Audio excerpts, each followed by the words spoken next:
کارمندان بیمارخانه کلینیکوی ولایت سوخت روزی مادر را تذلیل نمودند. در آن زیاده از 150 نفر دکتران و همشیرگان این بیمارخانه و مهمانان شرکت ورزیدند. سردکتر بیمارخانه صابر صابرов در آغاز کلی زنان و مادران شفاکارا با عید بهار و روز بین‌المللی زن مبارکباد گفت. با آنها خوشنودی روزگار و به کارهای آیندهشان بردباری خواهند شد. حاضرین گرامی، مقدس دانستن قدر مادر، به جا آوردن احترام او، معتبر دانستن موقعشان در زندگی و اجر گذاشتن آبرویشان در جامعه از فضیلت‌های همیشگی گذشتگان ما در همان دور و زمان بود.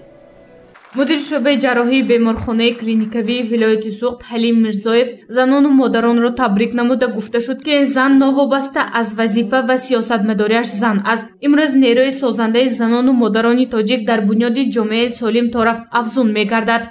زنها هم در سیاست هم در اجتماعیات عموما در ساحه‌های راهبری کننده کار و فعالیت میکنند و ما طبیبان خاصتاً به زنها کار خود را تصور کرده نمیتونیم، چون که پهلوی ما همه خواهران شوقت، خواهران خرد و میانه، این مادرای ما، خواهرای ما کار فعالیت میکنند و من بار دیگر از فرصت کامل استفاده برده همه تماشابینان، همه زنهای جمهوری را تبریک تهنیت میگویم. در چاره‌بینی همچنین برای زنان و بانوان فعال بیمارخانه سپاسنامه و تحفه‌های خاطره‌ای از طرف رهبریت و کمیته اتفاق کسبی بیمارخانه تقدیم کرده شد.